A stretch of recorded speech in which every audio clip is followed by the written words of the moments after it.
E aí, nação tricolor, fala família Tricolaço FC, sejam muito bem-vindos aqui a mais um vídeo do canal, Felipe Sandri na área. Como vocês estão vendo, estou em ambiente hostil, né? Estou aqui no trânsito de São Paulo, não estou em casa, gravando no cômodo de sempre, estou aqui no carro, por isso até vocês vão ver alguns ruídos, talvez a imagem fique um pouco trêmula, mas o importante é o conteúdo, a mensagem, né? É o assunto, é o bate-papo. Estamos aqui para conversar um pouquinho do São Paulo. Aproveitei que estou no trânsito para a gente criar esse vídeo aqui, esse conteúdo, para a gente conversar um pouquinho a respeito de alguns temas. Galera, não sei se vocês viram, mas saiu uma espécie de balanço do São Paulo, né? O São Paulo Futebol Clube mostrou aí algumas contas e o São Paulo está no buraco financeiro, né? Isso muito por conta da gestão cancerígena do senhor Leco e seus Blue Caps, digamos assim, né? Leco, Raí, Alexandre Pássaro. Esses caras deixaram uma marca horrorosa no São Paulo Futebol Clube. Eles fizeram com que o São Paulo estivesse nessa situação caótica financeiramente falando. Eles são os reais responsáveis, digamos assim, por essa situação horripilante que o São Paulo se encontra. Apesar de que o déficit do ano de 2021 melhorou em relação ao ano de 2020, o ano da pandemia em si, mas a gente não está nada bem, né, das contas. Isso porque a mecânica é muito simples de entender. O São Paulo continua, por exemplo, gastando 100, né? Ou melhor, o São Paulo continua arrecadando 100, na pandemia gastou, né, no primeiro ano da pandemia gastou 150, digamos assim, ficou, né, com um déficit de 50, só para ilustrar para vocês os cálculos.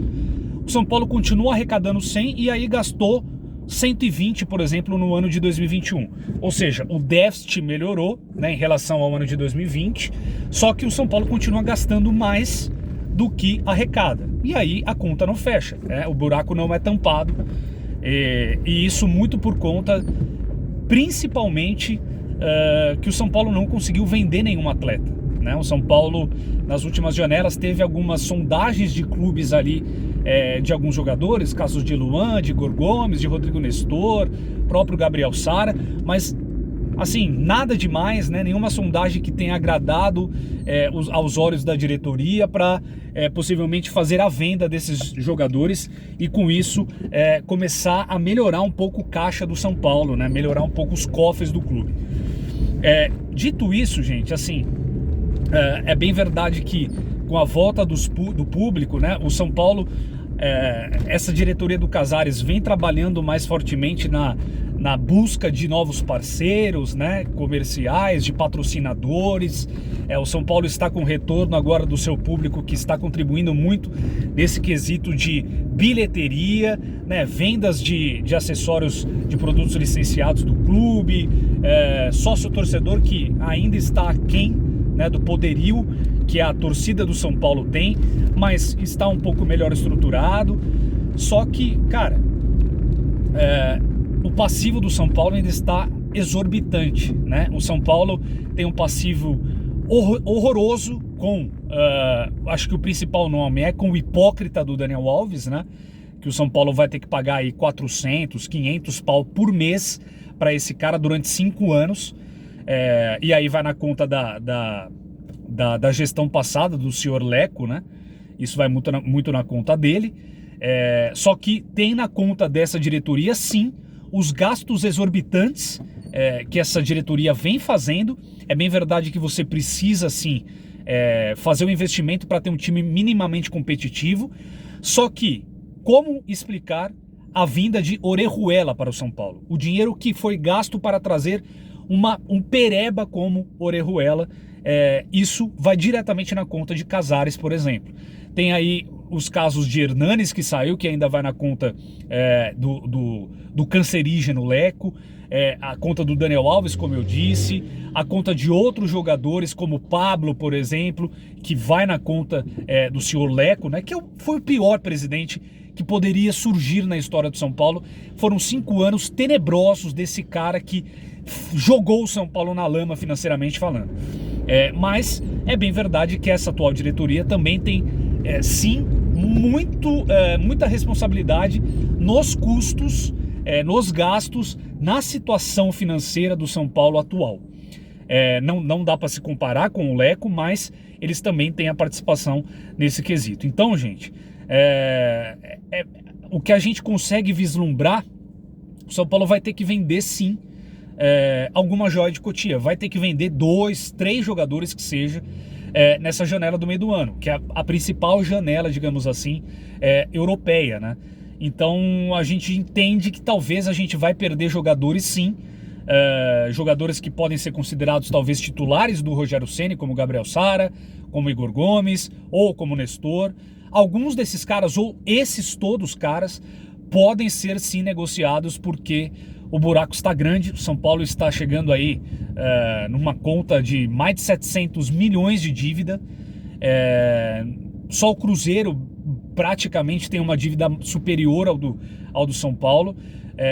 E claro, Botafogo, Vasco, que estão atolados ali em dívidas também, mas eu estou dizendo dos times que estão ainda na Série A. O Cruzeiro obviamente está na Série B, mas dos times que estão na Série A, tirando o Corinthians com a dívida que ele tem milionária com o seu estádio, o São Paulo é um dos times mais endividados e realmente vai ter que fazer uma engenharia financeira para começar a controlar um pouco isso, porque senão, gente, o São Paulo pode cruzeirar sim, como é o verbo do momento, né? Clubes que não têm a disciplina financeira podem sim se ver encralacados em dívidas e ir para a Série B, que é o rumo desses clubes que não têm essa gestão profissional. E o São Paulo tomara que não vá para esse rumo. E aí a gente tem esses caminhos. Ou o Casares, que tem o último ano de mandato dele somente no ano que vem, ou ele começa a cortar na carne, né? Ou seja, ele vai ter que de fato vender atletas e segurar alguns jogadores competitivos e ser criativo, trazendo jogadores ali a custo zero, como fez com alguns agora recentemente, né, contratados. Ou o que ele vai ficar marcado? Por ser o presidente que reduziu, sei lá, em 50% a dívida do São Paulo, como fez o Bandeira de Melo lá com o Flamengo, que equacionou as dívidas do clube e fez o clube voltar a ser competitivo em termos de contratação e tudo mais. Ou ele vai ser como o senhor Leco, que no último ano, principalmente da sua gestão, durante a sua gestão escrota total, né? De todo o tempo ele foi horroroso. Mas qual será a marca, né, do Júlio Casares? Ele vai cortar na carne para ser esse presidente que sanou a boa parte das dívidas e deixou o clube saudável financeiramente? Ou ele vai fazer como o Leco, que fez no último ano, trazendo o Daniel Alves, trazendo aquela aberração toda aos custos absurdos que o São Paulo está atolado em dívidas por conta disso, trazendo mais jogadores para ele de repente ganhar algum título de expressão, como Copa do Brasil, que seja, ou algum título parecido com esse. O que o Casares vai fazer a respeito disso? Quero muito saber a sua opinião. Eu fiquei bastante preocupado com o que eu vi.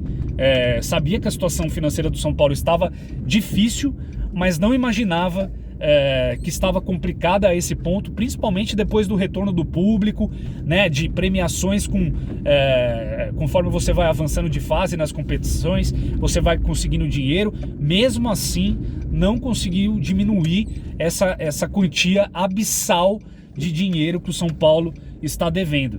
Então quero muito saber a sua opinião, qual o caminho que vocês acreditam que o Júlio Casares vai utilizar para tentar trazer o São Paulo um pouco de volta para os trilhos no sentido financeiro. Porque, gente, a gente não pode se enganar. Tanto a questão financeira e esportiva andam juntas, né? Um clube que está endividado não consegue contratar jogadores bons, não consegue formar time minimamente competitivos, não consegue avançar em competições, não consegue ganhar títulos, não consegue ganhar dinheiro. É um círculo vicioso. Então eu estou muito curioso para saber como vai ser esse ano e o próximo ano do São Paulo, porque serão anos importantíssimos para o futuro do clube, né? Vão ser anos que a gente vai precisar entender ter um entendimento melhor do que fazer para o São Paulo voltar aos tempos de glória. Quero muito saber a sua opinião, deixa aqui embaixo nos comentários, a gente volta a se falar amanhã, tá bom? Grande abraço para todos, obrigado pela audiência, vamos São Paulo!